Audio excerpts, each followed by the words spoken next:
Good evening. The headlines tonight: 5 people are feared dead in a plane crash in Hampshire. The Middle East peace talks end in America with no progress. And Liverpool thrash Arsenal at Anfield. 3 men and 2 women are feared dead tonight after a light aircraft crashed in a business park. The twin-engine Beech 200 plane came down shortly after takeoff from Blackbush Airport near Yateley in Hampshire. Tristana Moore reports. Moments after taking off from Blackbush Airport, the twin-engine plane ploughed into this industrial estate. Luckily, the factory was closed at the time. At least 5 people are known to have died, including the 2 pilots. Eyewitnesses spoke of a loud explosion. The emergency services struggled to put out the fire. As you can see behind me, the industrial unit has been completely wrecked. The plane has crashed straight into it, and there was a small fire as a result of the collision, and all of the emergency services have been working hard to try and sort the whole incident out. The aircraft had just been fully fuelled. It was carrying just over 2,000 litres of kerosene, which is jet fuel, obviously, which made the fire quite intense. The Beech 200 aircraft, similar to this one, was on its way to Palma in Mallorca. Reports say the plane came down near Blackbush Airport in thick fog. Airport officials said it was the last plane to be given clearance for takeoff.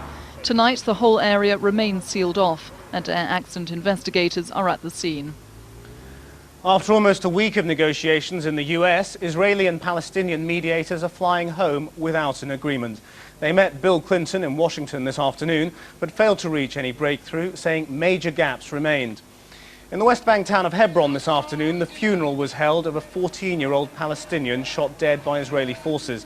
More than 340 people, mostly Palestinians, have been killed since the uprising began almost 3 months ago. The Christmas getaway continued today, and although it wasn't as bad as we'd all feared, a last-minute shopping rush and train cancellations did add to the problems affecting travellers. There was only an hourly service operating between London Euston and Birmingham New Street and Wolverhampton. Only half the number of trains were running between London King's Cross and Edinburgh. Here's Samira Ahmed. It was hard for passengers to know what to expect. At Euston in London, many had to queue for boarding passes for trains that Virgin were running only hourly instead of every half hour because of problems with engines. 10:45 full and standing, nobody else on there at all. But at King's Cross, early services to Scotland, though fully booked, left nearly empty.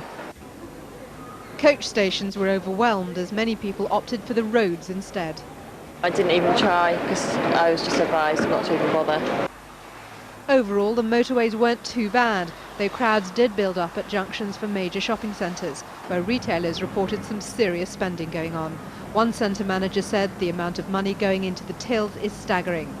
But the most significant crowds have been at the airports, where there's been another annual increase in the number of people opting to spend Christmas abroad.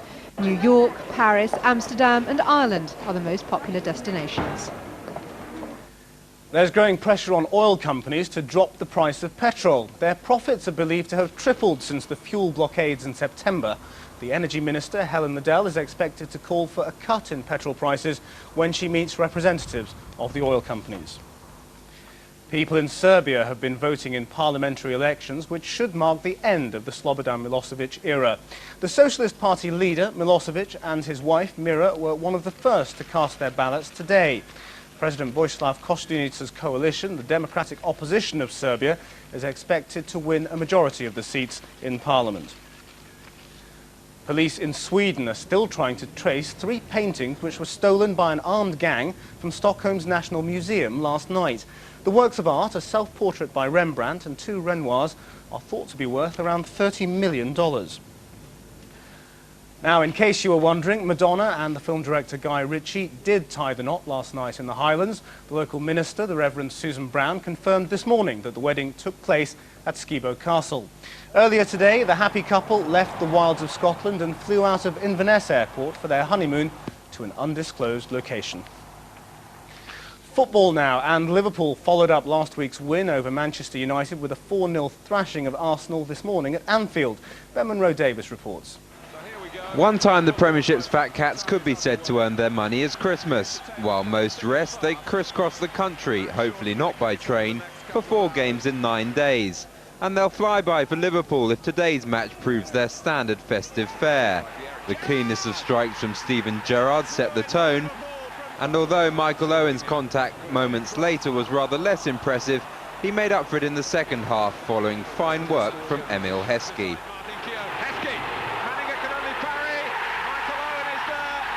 It's his first league goal for 3 months. Nick Barmby's diagonal run effectively ended the contest before Robbie Fowler slipped through to apply the stuffing.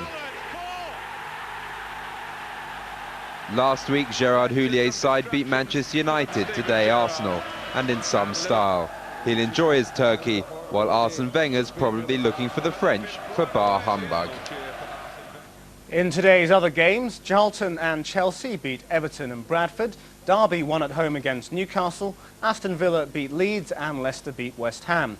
Manchester United extend their lead at the top of the Premiership with a win over Ipswich. Sunderland won against Manchester City and no goals between Spurs and Middlesbrough. And in Scotland, Dundee and Aberdeen drew. Dunfermline beat Kilmarnock. Hearts won against Dundee United and Rangers beat Hibs. St Johnstone lost to Motherwell and leaders Celtic won despite a brave effort from St Mirren. Rugby Union now and Leicester have increased their lead at the top of the Premiership. They comfortably beat bottom club Rotherham, while second place Saracens lost at Wasps. Elsewhere, Bristol won an excellent game against Sale by 26 points to 25, thanks to a last-minute penalty. Now, the end of the world was near, if not perhaps nigh. An asteroid capable of wiping out at least an entire city has missed the Earth by twice the distance to the Moon, which is a pretty close shave in astronomical terms. The asteroid appeared without warning and was apparently poised over London last night. Let's take a look at the weather, and a white Christmas is yet possible tonight. There'll be rain across most of England, Wales and Northern Ireland, turning to snow on the high ground. Tomorrow there'll be sleet and snow showers in the north and east. There'll be more rain in southern areas. And the outlook, it'll be a bright and cold Christmas with wintry showers in the northeast. Well, we're on throughout the holiday period. I'm back tomorrow evening at 8 o'clock for a news summary. Until then, that's Channel 4 News. Have a very good evening.